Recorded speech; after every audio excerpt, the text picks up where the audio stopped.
Baik, Assalamualaikum warahmatullahi wabarakatuh. Yang saya hormati dosen dari Energetika, Ibu Risa. Kemudian yang saya hormati teman-teman semua yang menyaksikan video ini. Pada kesempatan kali ini, dengan kami dari kelompok 4 Energetika kelas A akan menjelaskan mengenai soal nomor 7 hingga nomor 10. Perkenalkan, kelompok 4 ini beranggotakan saya sendiri, Dede Esa Purnama, kemudian ada Saudari Dede Rohayati, Saudari Irma Salma Samia, Saudara Muhammad Andra Naufa, dan Saudari Meira Widianti. Untuk soal pertama, yakni soal nomor 9, akan langsung dibacakan oleh Saudara Muhammad Andra. Saya persilahkan.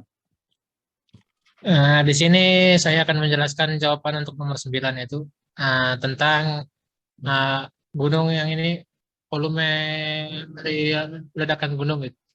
Nah, yang pertama kita cari itu yang diketahui itu ada tekanan sama suhunya gitu. Nah, sedangkan untuk mencari molnya dulu kita harus membagi MR dan gram dari letusan gunung tersebut gitu.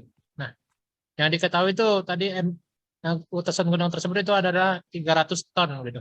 Nah, dikonversi lagi menjadi 3 juta gram gitu.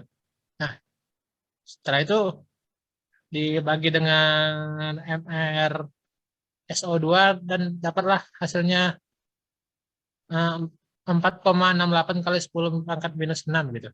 Nah, langsung dimasukkan ke rumus gitu.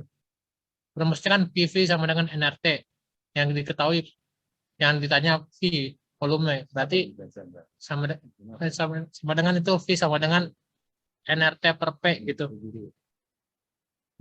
Nah, V baru masukin semua yang diketahui. V itu sama dengan 4,68 kali 10 pangkat minus 6 mol kali 0,082057 liter kali ATM kali mol min 1 kali Kelvin min 1 gitu. Kali suhunya itu ada ini, suhunya tadi setelah dikonversi ke Kelvin didapat itu 1073,15 Kelvin per 1,0 ATM gitu. Nah, setelah dijumlahkan semua gitu, dijumlahkan tersisa itu segala ini tersisa hasilnya itu 4,22 kali 10 minus 7 liter gitu per 1,0 ATM gitu. Tapi ATM-nya sudah mati tadi karena dicoret di atas gitu. Nah, jadi jawaban untuk nomor 9 adalah 4,22 kali 10 pangkat minus 7 liter. Nah, terima kasih, saya kembalikan ke moderator. Baik, terima kasih atas penjelasannya. Selanjutnya adalah soal nomor 7 yang akan dibacakan oleh Saudari Mira dan Saudari Dede Rohayati. Saya persilakan. Baik, di sini saya akan memaparkan soal nomor 7. Adapun soalnya yaitu berdasarkan gambar isotermal gas ideal dan gas nyata di bawah ini, jelaskan perbedaan dan persamaan kedua isoterm tersebut. Adapun perbedaan antara isoterm gas ideal dan gas nyata di antaranya, perbedaan yang pertama yaitu pada isoterm gas ideal, pola kurva pada suhu lebih rendah maupun yang lebih tinggi menunjukkan pola yang mirip. Sedangkan pada isoterm gas nyata, pola kurva pada suhu yang rendah berbeda dengan suhu yang tinggi. Adapun perbedaan yang kedua yaitu pada isoterm gas nyata terdapat daerah kurva yang datar atau horizontal pada temperatur rendah, sedangkan pada gas ideal tidak ada daerah kurva yang datar atau horizontal pada temperatur yang rendah. Kemudian perbedaan yang ketiga yaitu pada isoterm gas nyata terdapat garis kesetimbangan, sedangkan pada isoterm gas ideal tidak terdapat garis kesetimbangan. Garis kesetimbangan ini semakin tinggi temperatur gas isoterm, maka garis kesetimbangan tersebut akan semakin pendek. Selanjutnya mengenai persamaan antara isoterm gas ideal dan gas nyata akan dipaparkan oleh Teh Dede Rahayati.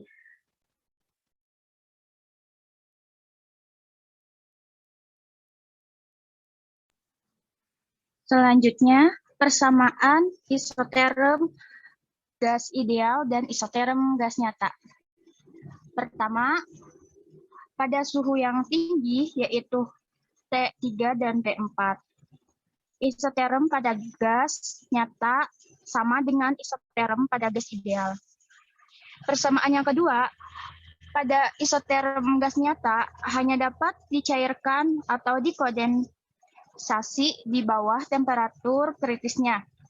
Jika di atas temperatur kritisnya, gas tidak mungkin dicairkan, sehingga bersifat seperti gas ideal. Persamaan yang ketiga, pada temperatur 31,1 Celcius, pada gas CO2 karbon dioksida, garis keseimbangan menghilang sehingga isoterm kritis gas seperti karbon dioksida mirip dengan isoterm gas ideal.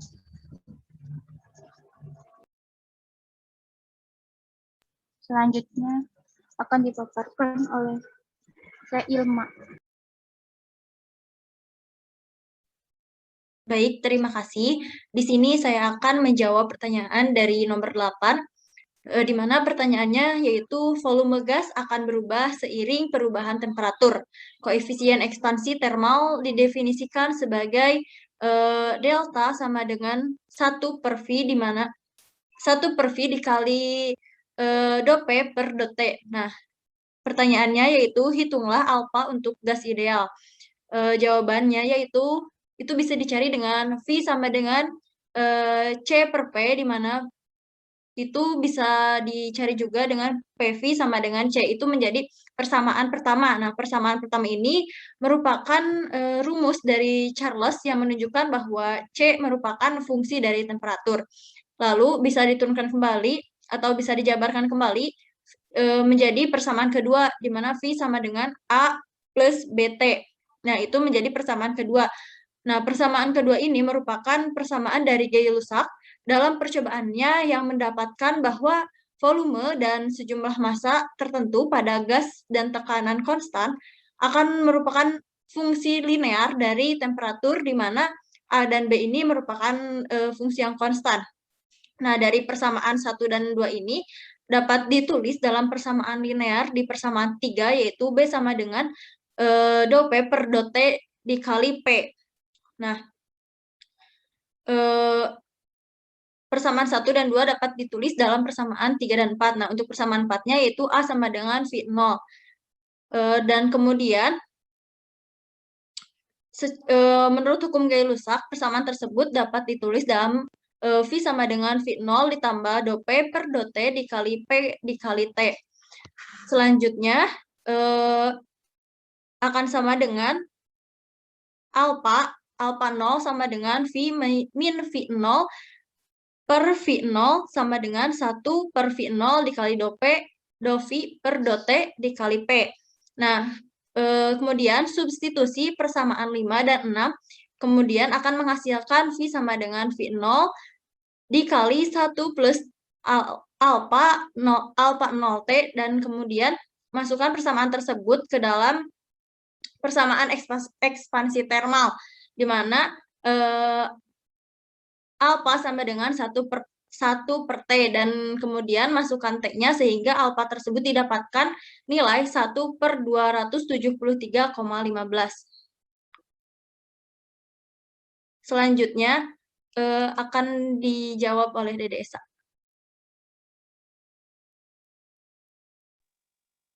Baik, terima kasih Teh Ilma. Baik, saya akan menjelaskan nomor 10. Kurang lebih pertanyaannya seperti ini. Gas xenon mempunyai tekanan kritis 58 atmosfer dan temperatur kritis 289,7 Kelvin. Tentukanlah temperatur gas xenon jika 135 gram gas xenon menempati volume 10 liter dengan tekanan 12 atmosfer dan mengikuti persamaan van der Waals. Dalam pertanyaan tersebut, kita ketahui bahwa titik kritis atau PC-nya adalah 58 atmosfer, kemudian suhu kritis atau temperatur kritisnya juga 289,7 Kelvin, masanya 135 gram, kemudian volumenya 10 liter, dan tekanan yang diinginkan juga ada 12 atmosfer. Nah, yang pertama kita cari dulu, karena kita tahu PC dan TC, maka kita cari nilai VC. Nah, supaya memudahkan perhitungan dalam mencari A dan B.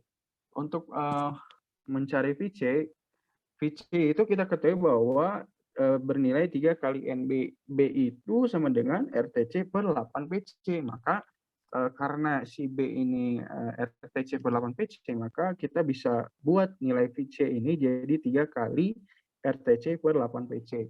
Nah, setelah kita buat rumus VC, maka masukkan nilai-nilai yang sudah diketahui. VC 3 kali RTC, R-nya adalah 0,08205 liter atmosfer, Kelvin min 1 mol min 1 dikali temperatur kritisnya 289,7 Kelvin dibagi 8 PC. 8 dikali PC-nya diketahui 58 atmosfer, maka jika dihitung nilai yang didapat adalah 0,1536 liter per mol min 1. Kemudian kita mencari A. Karena kita sudah tahu nilai VC kemudian PC, maka kita gunakan saja rumus A. A sama dengan 3 kali VC kuadrat dikali PC. Nah, si A ini kita masukkan nilai-nilai yang diketahui. 3 dikali nilai VC tadi kita masukkan 0,1536 liter per mol min 1, kemudian dikuadratkan dikali 58 atmosfer, maka nilai yang didapat adalah 4,105 liter kuadrat kali mol min 1. Untuk mencari B, karena kita diketahui bahwa B itu RTC per 8 PC, nah ternyata bahwa si B itu tadi bisa dirubah menjadi VC, maka kita rubah si nilai B ini supaya kita bisa menggunakan perhitungan VC. Ternyata setelah dirubah, bahwa nilai B itu sebetulnya adalah 1/3 dari nilai VC. Nah, karena VC-nya kita sudah ketahui, maka kita tinggal hitung nilai B-nya. 1/3 dikali VC. VC-nya adalah 0,1536 liter mol min 1 dibagi 3, maka nilainya 0,0512 liter mol min 1. Nah, setelah kita dapat B-nya, A-nya, VC-nya, kemudian kita cari molnya. Nah, untuk mol itu gram per massa molar gitu. Jadi gramnya sudah diketahui, massanya 135 gram dibagi massa molarnya 131,2293, maka didapat molnya adalah 1,0282 gram per mol. Nah, setelah nilai-nilai kritis tersebut didapat semuanya, baru kita boleh digeser Teh Ilma. Nah, setelah didapat, kita di soal mencari suhu dari 135 gram gas xenon dengan volume 10 liter. Nah, maka kita masukkan persamaan dalam kurung P tambah N kuadrat per V kuadrat, kemudian dikali V dalam kurung V min NB sama dengan NRT. Nah, karena T-nya yang dicari, kita turunkan rumusnya menjadi seperti ini. P dalam kurung P tambah AN kuadrat per V kuadrat dikali dalam kurung V min NB yang semuanya dibagi N dikali R. Nah, karena nilai-nilai semuanya sudah diketahui, maka kita tinggal masukkan tadi P-nya 12 atmosfer, kemudian ditambah AN kuadrat, A-nya tadi 4,105 liter kuadrat per mol min 1, dikali N atau molnya dikuadratkan, yaitu tadi molnya 1,0282 gram per mol. Kemudian dibagi V kuadrat, V-nya tadi diketahui 10 liter, berarti 10 liter dikuadratkan. Kemudian dikali dalam kurung V min NB, V-nya 10 liter, dikurangi N dikali B, N-nya adalah 1,028 gram per mol dikali B-nya tadi sudah diketahui 0,0512 mol liter mol min 1. Kemudian kesemuanya dibagi dengan mol dan tetapan mol dikali R 1,02882 gram per mol dikali 0,08205. Setelah melakukan perhitungan dengan coret-coret nilai itunya didapatkan bahwa 12 atmosfer ditambah 0,0433 dikali 10 min 0,0526 per 0,0843 dicoret-coret semua satuannya sehingga didapatkanlah kurang 1421 Kelvin. Kenapa saya tulis kurang lebih? Karena bisa saja teman-teman yang lain ada yang menggunakan nilai 0 di angka di belakang komanya lebih banyak sehingga mungkin ada yang nilainya 1426 Kelvin. Nah, sedangkan saya hanya mengambil 4 angka belakang koma, maka nilai suhu yang didapat adalah 1421 Kelvin. Baik, segitu saja paparan jawaban dari kelompok 4 energetika kelas A, yaitu untuk jawaban nomor 7 hingga 10. Mohon maaf jika ada salah-salah kata ataupun kekeliruan. Sekian, terima kasih. Wassalamualaikum warahmatullahi wabarakatuh.